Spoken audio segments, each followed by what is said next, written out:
What's going on, YouTube? Welcome back to TK Sports Talk, and I'm your host, TKD Official, man. And it's been another great Sunday of football. Not knowing who's going to win. There's so much parity in the league. Teams who you think are on top, teams who are ascending to the tops, and teams are falling down to the bottom, man. All right. Now, with the Philadelphia Eagles already playing their game on Thursday night and already securing their victory and moving to 8-0 on the season, on this particular Sunday, I wanted to sit back and watch the NFC EAST. But Dallas was on a bye week, and so was New York. So the only other team that's playing in the NFC EAST today was the Washington football team, the Washington Commanders. And, you know, to be honest, the Washington Commanders have been playing pretty decent lately. Ever since they had Taylor Heineke, placed into the starting role when Carson Wentz went out for an injury, it gave the offense a spark. He's a little bit different of a quarterback, limited in a lot of different areas. So it takes a lot more chances, and he plays with a lot more emotion than Carson Wentz does. And for this particular offense, who is not a great offense, but they need spark plays. They need big momentum plays, and I think Taylor Heineke provides that for them. Not much of a running game today. I thought going up against Minnesota Vikings that they had a good chance of winning this game and keeping it close. I thought that the running game would play more of a factor than it did today, but not much of a factor today. I thought the Redskins' defense was going to keep the game close. You know, the Minnesota Vikings are explosive. They got the addition of T.J. Hockenson now. They got Adam Thielen out there. They got Justin Jefferson out there. You know, and Kirk Cousins was coming back to Washington, D.C., where he started his football career. And it was an up and down game. You know, it was an up and down game. I think they kept it close. I think there were some mistakes made on the defense. Justin Jefferson had one hell of a catch in the back of the end zone, his first touchdown. And I don't really blame that on the defense. That's just a great catch. I think, you know, Taylor Heineke, he had a big interception. You know, in 3 minutes of the game against Minnesota today is what changed the game. 3 minutes, you know, they kicked the field goal. Taylor Heineke threw an interception. They came right back down, scored on a whack-ass out-and-up play to Dalvin Cook. You know what I don't understand, man? All right? And Washington played a pretty good game today, man. But listen, for the life of me, and this is with any team, any NFL player that's out there, anybody playing cornerback, linebacker, any position where you got to cover a receiver or a running back.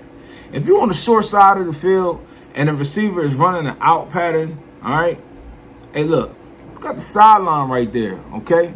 So he only could go but so far. The quarterback's going to throw the ball. You're going to see the quarterback throwing the ball or getting in the motion to throw the ball. You'll be able to try to break on the play. If you can't break the pass up, you for sure going to make the tackle or push the player out of bounds. But to go for an out and then let the receiver go up and you completely go for the out and the quarterback hasn't even started to throw the ball, you're just putting yourself in a bad position. And that's what the young man did. I'm not sure if it was St. Juice or if it was another cornerback that was out there that gave up that out and up to Dalvin Cook for the touchdown to tie the game. Big play in the game, man. And, you know, after that, Washington's defense couldn't hold them up. And shout out to Washington's defense. Hey, look, Jonathan Allen stepped up big today. He was balling crazy. I give credit where credit's due, man. Also, Jonathan Allen's a pretty good dude, man. I went to a summer camp, took my son to a summer camp this year, over the summer, man. And he was nice enough to talk with my son and take a picture with him, man. And you know what? I got to give him credit for that. But for today, he gets credit for balling, man. He was getting in the backfield, sacking the quarterback, tackles for loss, tackles all over the field. He was doing it. But, you know, you can't go 3 and out, especially in the pivotal time in the game in the fourth quarter. You cannot be going 3 and out. The end of the third quarter cannot be going 3 and out. You cannot keep your defense going on and off the field, getting off the field, and you had to go right back on the field in only a minute and 30 of actual game time because you're throwing the ball and getting incompletions. All right? You got to have a more You got to have a more consistent attack on offense. You got to be able to sustain some drives. And for Washington today, they weren't able to sustain a lot of drives. All right? They scored when they could score, when they had opportunities to score, but it just wasn't enough, man. So they fell short today, all right? But they got to come and see us on Monday night. You know, they got to come see Philly Monday night, and we all know how that's going to go. It's going to be a good game. I'm not so sure that we're going to blow them out as bad as we did when they had Carson Wentz, because Taylor Heineke doesn't hold on to the ball as long, all right? And he does have a propensity to make some plays. However, this Eagles team is different this year. This is really not about the Eagles. This was about a recap about what was going on in the NFC East. But since I'm talking about Washington and they're playing the Eagles upcoming on a Monday night, you know, the Philadelphia Eagles teams come out and they play up to their standard. They don't play down to the competition. They play up to their standard. I think when they played Thursday night, they played up to their standard. They didn't play down to their competition. But again, short week on the road. It's tough, man. You know, it's tough, but they persevered. They got through it. They did it. All right. Now, coming up next week, you got New York going up against Houston. Houston is traveling to New York. That's going to be a good game, man. All right. Now, to be honest, I think New York's going to come out and win that game, man. New York, I think, is a better football team. However, Houston, I won't be surprised, man. I won't be surprised if it's a close game. And if Houston finds a way to pull it out, I won't be surprised.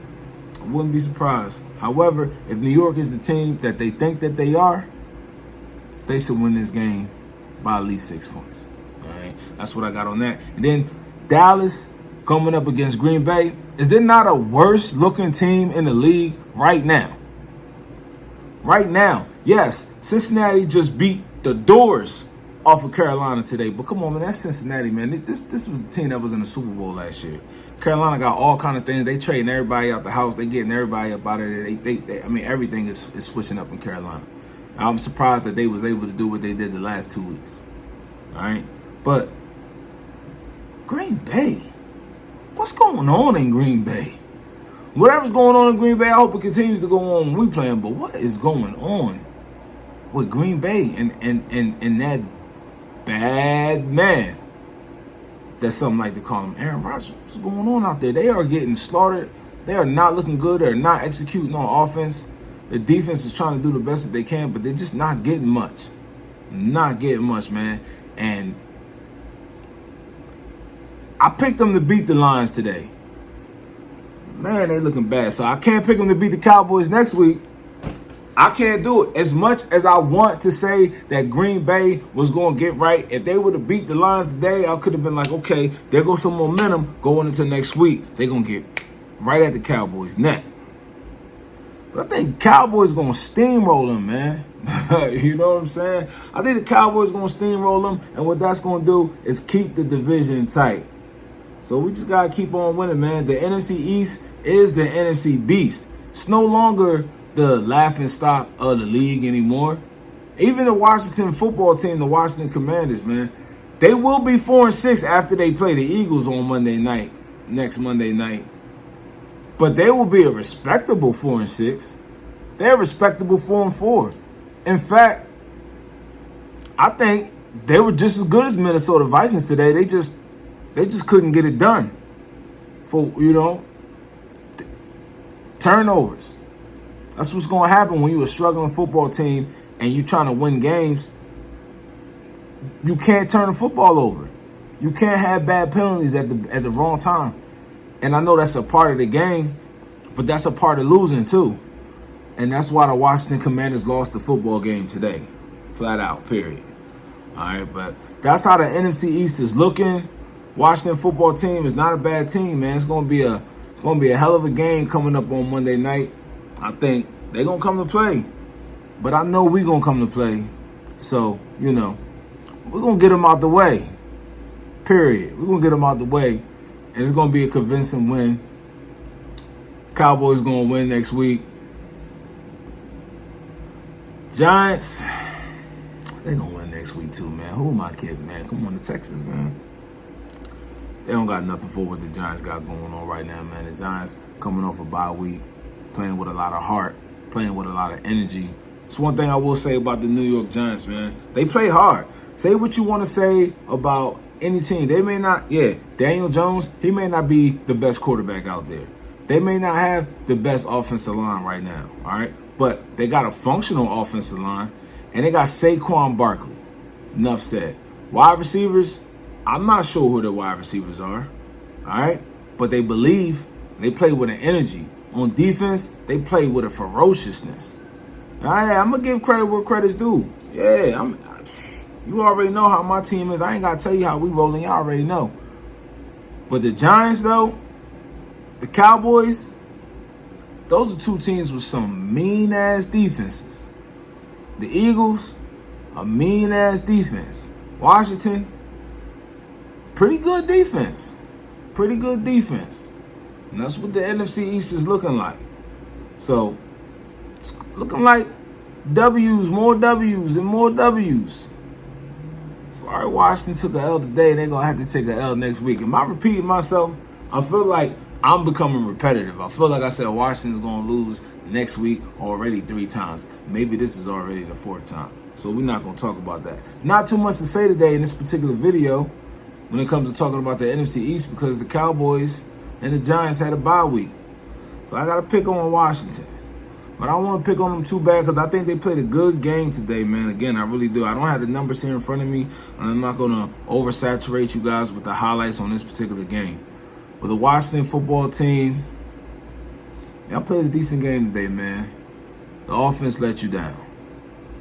So, that's what it is, man. I'm TK, the official. This has been TK Sports Talk. You already know. This has been TK Sports Talk. You already know. Go ahead and like and subscribe, and I'll see you next time. I'm gone.